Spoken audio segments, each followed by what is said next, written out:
जय श्री कृष्ण। जेठ शुक्ल पक्ष दशमी के दिन गंगा स्नान का बहुत महत्व होता है। गंगा स्नान करने से व्यक्ति के 10 प्रकार के पापों का नाश हो जाता है। पापों में 3 प्रकार के पाप कायिक, 4 पाप वाचिक तथा 3 पाप मानसिक होते हैं। इन सभी पापों से मुक्ति मिलती है। गंगा दशहरा के दिन किस तरीके से पूजा करते हैं, तो इस दिन पवित्र नदी में गंगा जी में स्नान किया जाता है। यदि कोई मनुष्य वहां तक न जाए, असमर्थ है जाने में, तो वो अपने घर के पास किसी नदी या तालाब में गंगा मैया का ध्यान करते हुए गंगा स्नान कर सकता है। गंगा जी का ध्यान करते हुए 16 उपचार से पूजा करें तथा गंगा जी का पूजन करते हुए निम्न मंत्रों का भी उच्चारण करना चाहिए।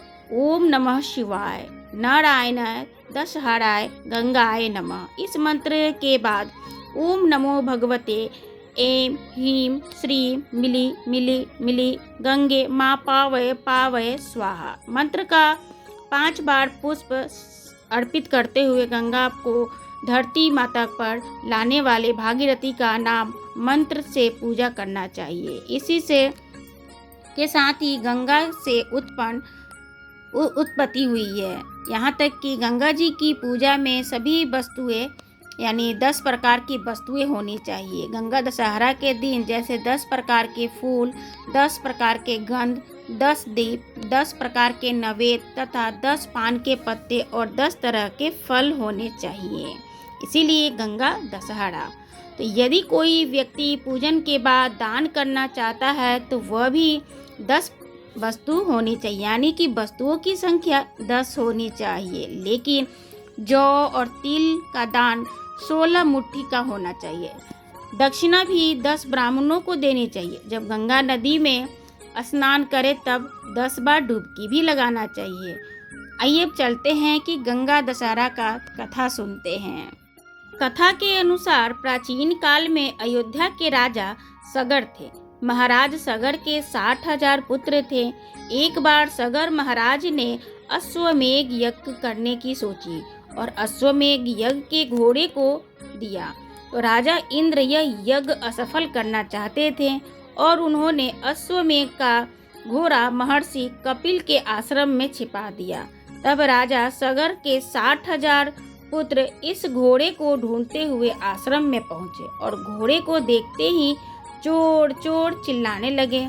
इससे महर्षि कपिल की तपस्या भंग हो गई और जैसे ही उन्होंने अपनी आंखें खोली तब राजा सगर के 60,000 पुत्रों में से एक भी पुत्र जीवित नहीं बचा।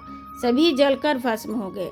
राजा सगर, उसके बाद अंशुमान और फिर महाराज दिलीप तीनों ने मित्र आत्माओं की मुक्ति के लिए घोर तपस्या की ताकि वो गंगा को धरती पर ला सके, किंतु सफल नहीं हो पाए और अपने प्राण त्याग दिए।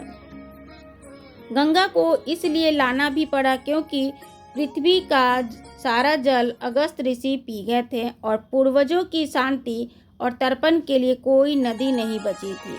महाराज दिलीप के पुत्र भगीरथ हुए। उन्होंने गंगा को धरती पर लाने के लिए घोर तपस्या की और एक दिन ब्रह्मा जी उनकी तपस्या से प्रसन्न हो गए और प्रकट होकर बोले कि भागीरथ को वर मांगने के लिए कहा। तब भागीरथ जी ने गंगा जी को अपने साथ धरती पर लाने के लिए बात कही, जिसे वह अपने 60,000 पूर्वजों की मुक्ति कर सके।